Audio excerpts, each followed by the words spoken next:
Anyway, we are watching a few things. We have a couple of downpours locally, especially along the Space Coast if you're heading to work or school this morning. The kind of bigger news here is that we are watching something in the Gulf of Mexico / Caribbean by the weekend. Now, the entity itself, the disturbance itself, this cluster of thunderstorms, is actually on the Pacific side of Central America. It's going to likely spiral around Central America and eject itself, if you will, into the western part of the Caribbean and then eventually lift up into the Gulf of Mexico. There are questions as to how strong this gets. There is a blocking area of high pressure near Texas that will try to force whatever develops to the eastern Gulf of Mexico. So that is the reason why it has our attention. Again, there are questions to how strong it can get. I do think there's going to be some wind shear hanging tight in the southern Gulf of Mexico. I want to show you this. This is a product here that kind of puts all the ingredients together and kind of shows where we have favorable or unfavorable areas for development. Notice we go through Thursday, the Gulf of Mexico is highly favorable. Watch what happens, though, as we get into the early part of next week. This is over the weekend. This is going to be Saturday. So while the entity will likely be somewhere in this area near the Yucatan, look what happens to the Gulf of Mexico. We have those yellows and greens coming back.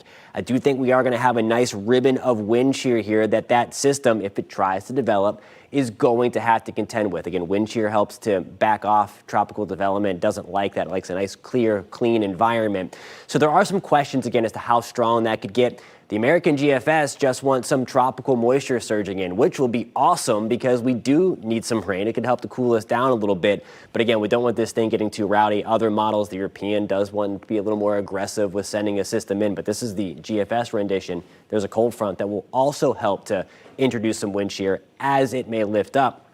That is why, again, the GFS solution just wants some tropical moisture. We are watching it closely. Again, it's nothing to freak out about at this point. Here's a live look for us in downtown Orlando with our Light Orlando Skycam. Temperatures back to around 80 degrees. All is quiet. That breeze is north at about 5 miles an hour. Now here's a look at your pinpoint accurate forecast. Sponsored by Strata Air Conditioning and Heating. AC emergency? You ought to call Strata. We are back to the low to mid 90s today. Just a stray storm this afternoon. We have those few downpours out there right now, but otherwise, most of us, again, are going to be dry. Rain chances only at about 20%. Pinpointed that for you. There's 10, 11 o'clock. A few of these showers and downpours may try to sneak on shore again with that breeze off of the Atlantic.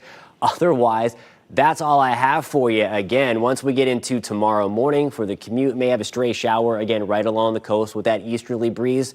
For the most part, though, we are dry again. Continue to show the lawn some love if you don't want it to burn out. There's 6 o'clock for you on your Friday evening. More of the same if you have plans to be out to start your weekend.